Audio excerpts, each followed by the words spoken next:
gentlemen, my name is Michael Thurble of VEDA Communications, LLC, right here in Houston, Texas, and I have a very, very, very special guest today, and her name is Holly Cotton.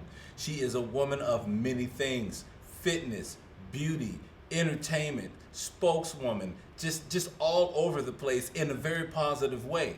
Let her introduce herself. Well, I don't have to now. You did everything for me. No, there's always more to you than meets the eye. Yes. Yes, ma'am. Well, like you said, Holly Cotton, spelled just like it's the fabric, Cotton. And all of that aside, I just want to be known as someone who changed the world. We always say we need to be the change. We need to change the world. We need this to change. We need that to change. So, just along my journey, I've realized that one person can start facilitating that change, and I hope that that's the legacy that I leave, that I was one of those one people that actually did something. Well, I don't know. Based upon what I know of you, and which is very little, I would say that you are a change agent right here in Houston, Texas. I can only imagine, based upon what I've seen, that you have inspired a lot of people. And when I say a lot of people, I'm speaking in terms of a lot of women. Women empowerment is something that is a very hot and trendy thing these days. However, I think what Holly does goes beyond simply being labeled as women's empowerment. You promote lifestyle. Mm-hmm. Do you mind elaborating on that? Yes, for sure. So my mentality is why not, which is actually I'm working on my next book. After I finish my course and stuff, I already got it coming around in my head. So my next book is going to be called Why Not Me. And so I feel that a lot of times we're always trying to figure out our purpose, our why, what is pushing us, what are the things that we're passionate about, what are those things. And I think that when I shifted my mindset from the what is my why, what is my purpose, to the why not me, that's when I really started finding myself in the rooms that I should be in. I started being in the spaces I should be in. I started aligning with the things that I actually was really good at doing.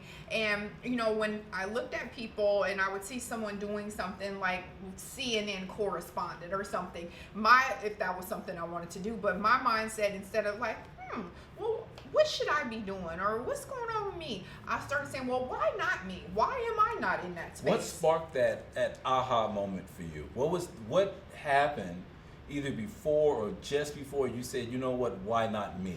So I was one of those people following the why me. What's my why? What's my purpose? What's going on? And then I remember just one day looking at someone who had a successful career, an entrepreneur, someone who had also written a book, and I'm like, wait a minute, where am I falling off at?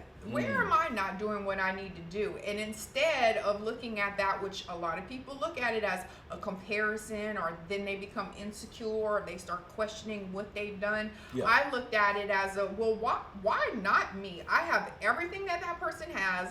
I also having the aspect of having a master's in nursing, so I also can have that certification and say that I'm just not out here spewing facts. Yeah. It's actually founded evidence-based practice, and that should put me in a different level. And I just started navigating life like that, and I'm like, why not me? Why not me? So that's what I do when I go and I speak about stuff. I tell people the same thing, like my motivation is easy. I can come behind all of these people and, tell you how beautiful the world is, and tell you to follow your passion, and that's not going to help you.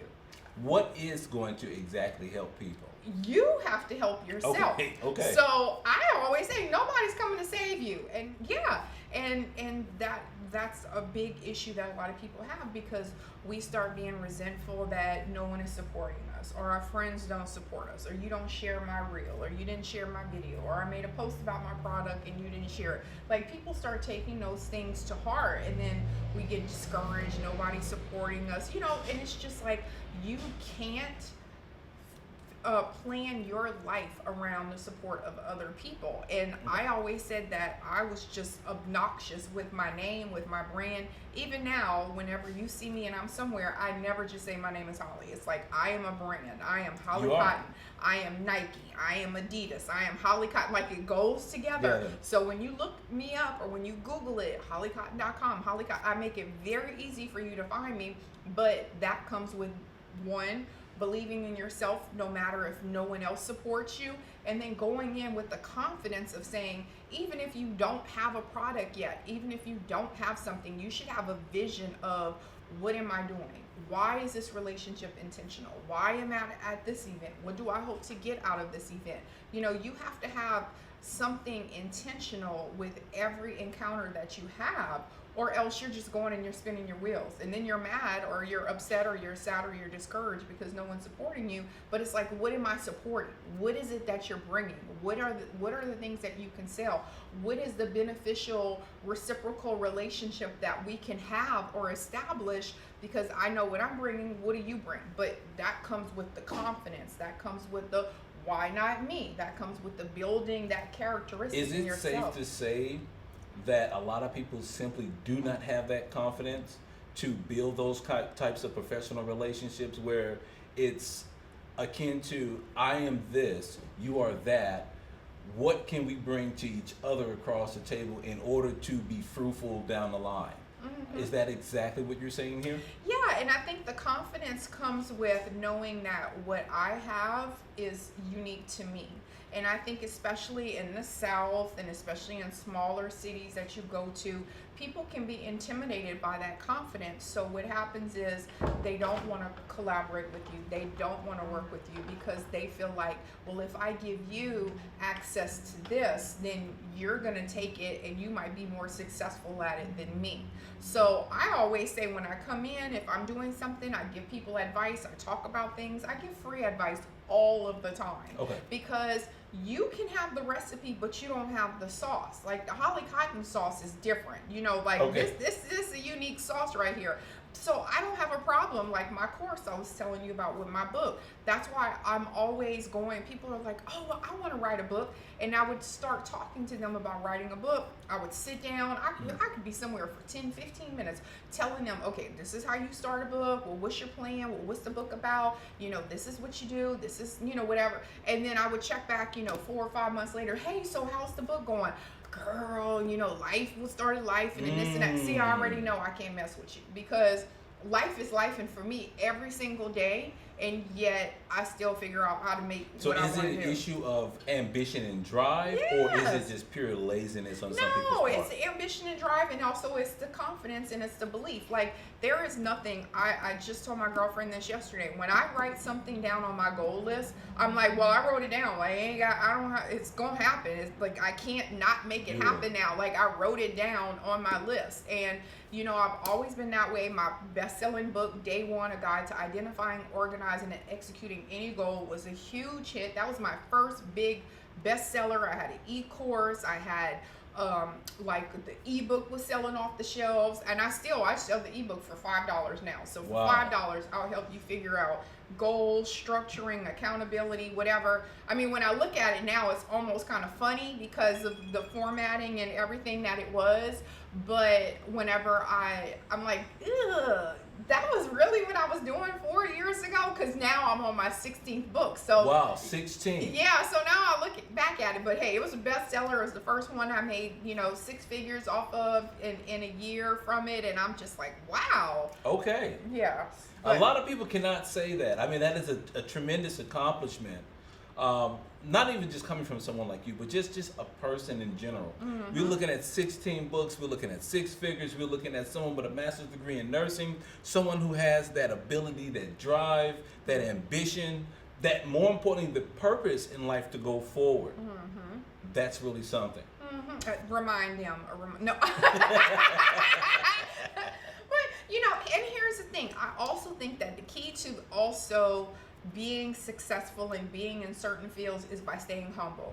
Like, I never come off, you don't know what I got. Like you said, we've been in rooms how many times? I'm never the one that's the loud one that's, look at me, look at me, look at me. I'm always like, oh, go ahead, get a picture, girl, do you? Or, you know, hey, come on, do this. This is true. Yeah, like, I support everyone because I know whenever I first started out and I was in the scene or whatever, I know how instrumental those relationships were, where people put me in pictures with politicians or movers and shakers that started getting me that notoriety that I wanted and I needed, and I didn't even know at the point in that point in time that would put me in more rooms that would lead to that. So now I'm always like, hey, come on up.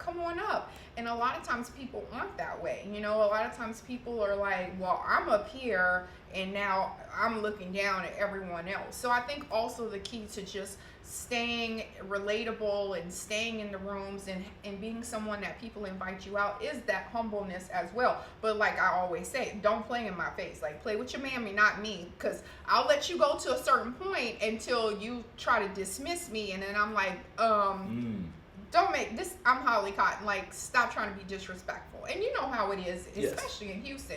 You go in rooms and they might just, if they don't know you, they'll just glaze over you, and they may not even speak to you, or they'll act like you're just someone that's a aunt or something, and you're just like, okay, this is what we doing. Okay. Gotcha. Well, ladies and gentlemen, this is a short here with Holly Cotton, entrepreneur, passionate motivation speaker, thought leader, trailblazing queen right here in Houston, Texas, $1 million person, 16 books, someone you don't want to miss and someone you need to know right here at VEDA Communications LLC.